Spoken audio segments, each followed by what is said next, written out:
Hello and welcome to Golden Life Living. I am Charise, your host. Today's topic is developing your strength, and I am joined today by my guest, Dr. Tonya Echols Cole. How are you today?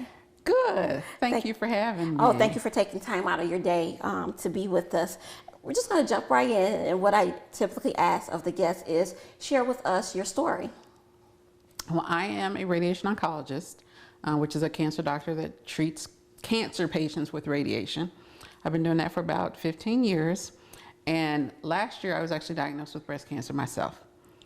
So this past year I've been undergoing treatment, but had both breasts removed. I had chemotherapy for 6 months. Then I had radiation therapy myself, so which was very odd, laying on the table that I normally treat patients on. And then I had some more surgery last year. So it's been surreal being on the other side when you've been a cancer doctor and now you're a cancer patient. So that's really my story. And if you will, share with us the range of emotions you have gone through in going through this experience. Well, initially, I guess I was kind of shocked when I was diagnosed. It was completely unexpected, which I'm sure it is for everybody, because it was picked up on a routine mammogram. And the year before, my mammogram had been completely normal. So, you know, I was very shocked to see that in the span of 1 year that my mammogram had gone from normal to showing a cancer that was almost an inch, about 2 centimeters large. And it happened on a Friday when I found out, had my biopsy. And because I'm a physician, you know, they were actually going to go ahead and read my report and give me my diagnosis that Friday afternoon. But I told them, no, you know, wait, you know, I don't want you to mess up my weekend. Just wait till Monday and we can go from there. Okay. So in what ways did you work or are you working to develop your strength mentally and physically as you go through this process?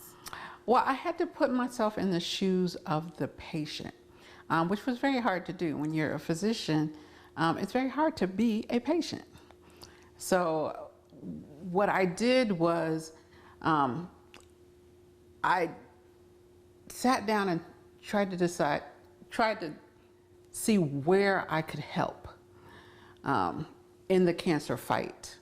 Since I had the information from being a physician and now I was also a patient, I wanted to see how I could fill in the gaps of resources that weren't out there for patients. And that's when I decided to start a blog that I call The Beauty of Cancer. And in my blog, I decided to approach cancer in a different way. And I called it The Beauty of Cancer for 2 reasons. Because beauty is a word that's always spoke to me. I honestly have never felt like I was pretty. I was always smart. I was a smart girl, but I wasn't the pretty girl. I wasn't the popular girl. So anytime anyone has ever called me beautiful, it makes a huge difference for me. So beauty, I knew, was something that would speak to me.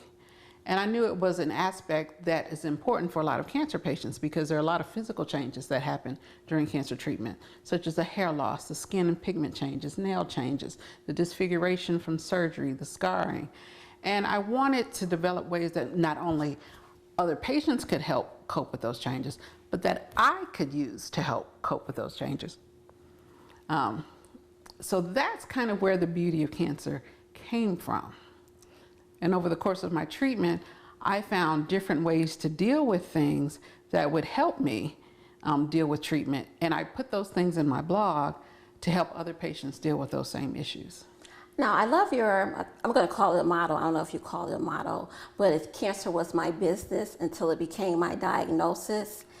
How did your diagnosis help shift you in your practice and your changes in your practice? Because you was used to caring for them from the aspect of being the care provider, but now you actually know the experience of what they're going through. Do you feel like that improved your practice and your interactions with your patients or clients? I think it definitely has made a huge difference in the way that I practice.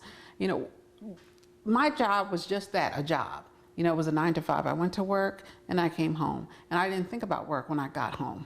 And after you treat patients for so long, you get to a point where you start treating disease, and you forget that you're actually treating patients.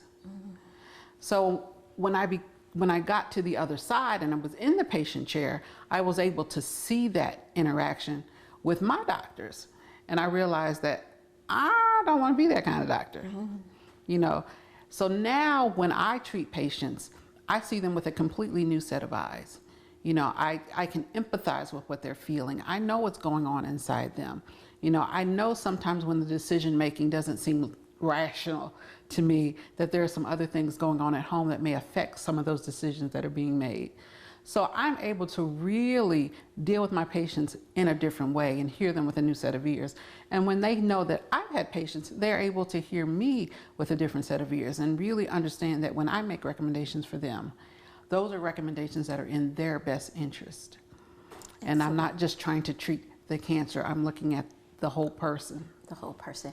We're going to take a break right here. We'll be right back. Hello, my name is Charise, host of Golden Life Living. I want to speak to you about my transformational process from being a domestic violence survivor. Part of my process included self-reflection that included taking a deep look within. I had to ask myself some essential questions. One question being, who am I? It seems simple on the surface, but you really have to dig deep and peel back the layers, and that's essentially what I had to do. Two, I had to ask what were my gifts or talents. I had to re-identify with who I was, because after you peel back the layers, you're no longer living under the expectations of others. You're becoming clear on who you are. Another question I had to ask myself is, what was I allowing, who or what I was allowing to control me?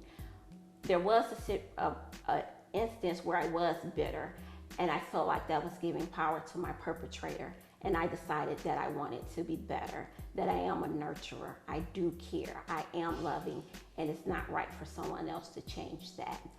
So just want you to know that if you're going through anything, any traumatic experience, we can't deflect, we have to self-reflect. And only when you do that can you begin your healing process.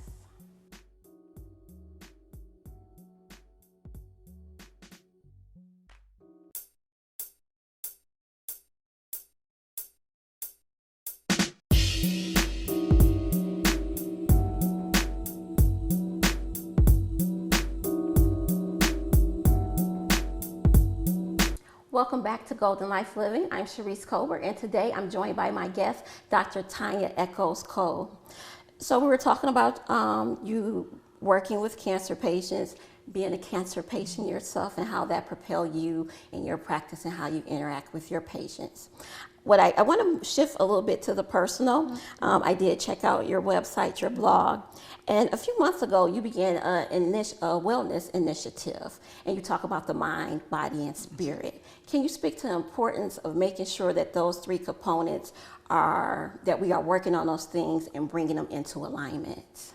Yeah, the mind, body, spirit wellness component is really important, because lifestyle really is the biggest things that you can change to help decrease your risk for developing cancer. So when you change those things in your life, such as your diet, exercise, those habits, those are the things that can really make the biggest impact in your life, not only for the prevention of cancer, but also for the prevention of other diseases, cardiovascular disease, hypertension, diabetes. I mean, you overall become a better person when you do those things, and you also feel better. And when you feel better, everything about you changes. Your attitude changes. Your skin, clears up. It looks better. You just become a new person. And I realize now, and I have a blog post to speak to this, when you look good, you feel good. So when I gained a lot of weight during treatment, and I have a blog post that says, eat what you want. Probably not the best advice I put out there, but when things don't taste good, eat what tastes good. But you have to realize once you're done with treatment, you have to go back to a healthy diet. And you can't keep eating what tastes good. So I had gained so much weight during my treatment that in January, and I was done with everything, I wanted to become a new person. I wanted to get the excess weight off. I wanted to clear up my skin, and get my energy back for a whole year. I really didn't do anything. So you become very deconditioned. So I wasn't feeling good. And to me, I wasn't looking good. So I embarked on a wellness mission in January to get myself back to where I could look good and feel comfortable about myself, because the beauty of cancer, as a spokesman, I have to embody that. Exactly. Excellent points. So do you believe that those three components are essential to developing your strength, or for anyone out there? Definitely. It's essential for me personally and for anyone out there. If something is off in your mind, your body, or your spirit, it's going to manifest itself in your life somewhere. So you want to make sure that those things stay aligned so that you don't have, things in your life that are really out of line and out of order. Because it throws you off kilter. Can you offer any tips or advice for anyone on ways to develop their strength or tenacity? First, you have to identify what your weaknesses are in order to develop those strengths. And usually when you have some type of life crisis, your weak areas become very evident. In getting a cancer diagnosis, I realized that I'm not superhuman. And I'm normal. I'm just like everybody else. I have those same emotions, those same feelings. And I actually realized that as physicians, we really underestimate the side effects of the treatments that we give. And we expect people to be able to do a lot more and recover a lot faster than they should. So that definitely helped me out, going through it and experiencing it for myself. Okay, we're going to pause for another break. We'll be right back. Hello, my name is Charise, host of Golden Life Living. I want to speak to you about my transformational process from being a domestic violence survivor. Part of my process included self-reflection that included taking a deep look within. I had to ask myself some essential questions. One question being, who am I? It seems simple on the surface, but you really have to dig deep and peel back the layers, and that's essentially what I had to do. Two, I had to ask, what were my gifts or talents? I had to re-identify with who I was, because after you peel back the layers, you're no longer living under the expectations of others. You're becoming clear on who you are. Another question I had to ask myself is, what was I allowing, who or what I was allowing to control me? There was an instance where I was bitter, and I felt like that was giving power to my perpetrator. And I decided that I wanted to be better, that I am a nurturer, I do care, I am loving, and it's not right for someone else to change that. So just want you to know that if you're going through anything, any traumatic experience, we can't deflect, we have to self-reflect. And only when you do that can you begin your healing process.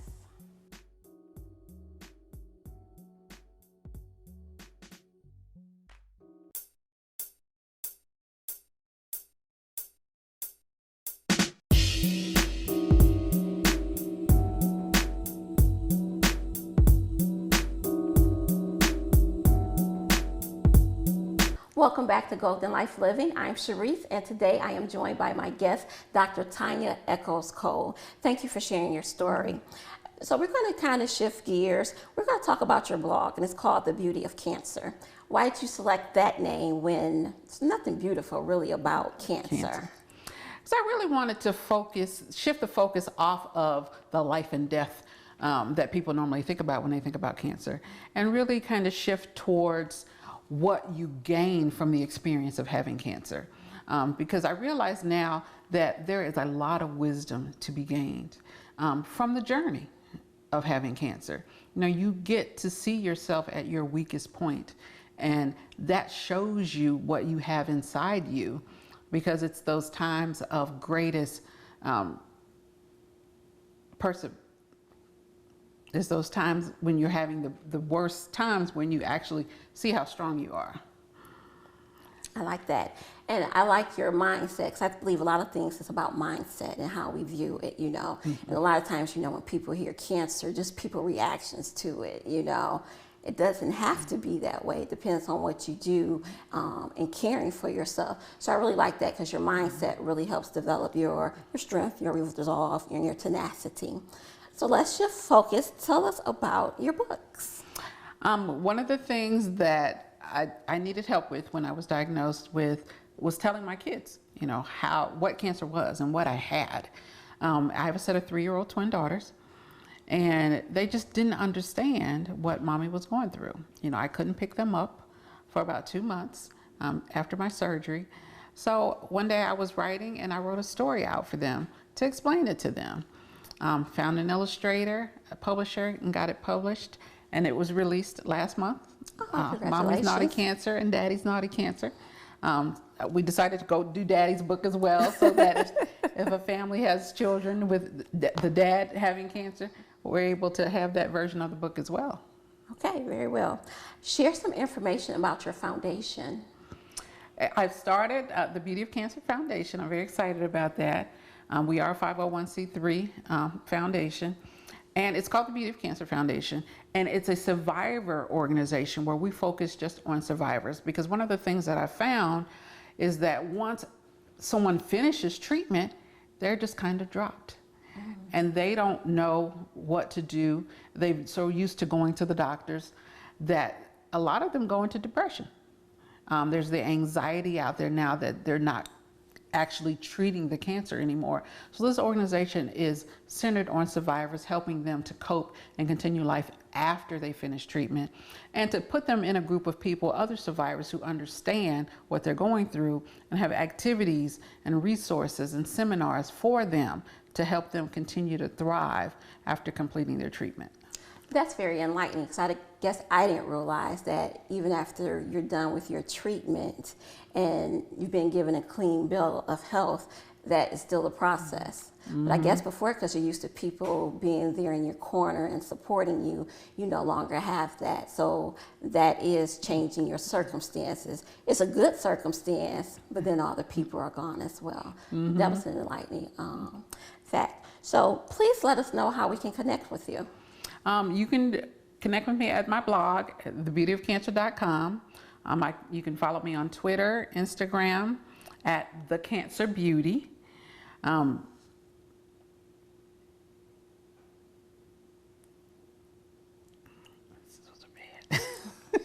Okay. We can come back to it. Now, from this discussion, what are the major takeaways you want the audience to walk away with as it pertains to developing your strength?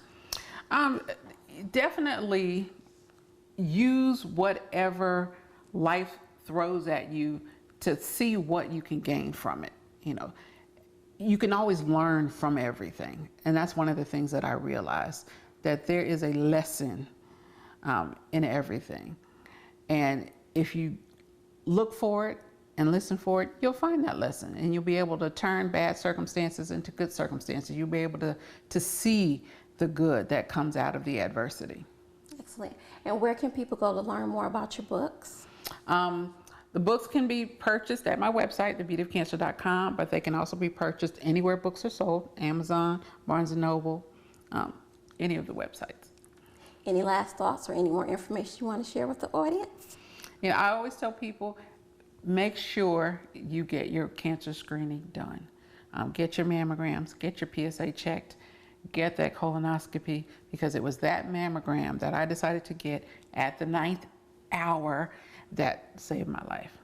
So definitely. And can you reiterate to them the importance of early detection versus that? Definitely, early detection saves lives. When we catch cancers early, we can cure cancers. If cancers are caught late, the chances of us being able to cure you decrease significantly. So definitely you want to catch a cancer as early in its growth phase as possible. Okay. Dr. Tonya, I want to thank you for taking time to share your story and give us some great tips and advice as it pertains to developing our strength and sharing your stories that you created, born out of your own circumstances. Until next time, may you have a golden week.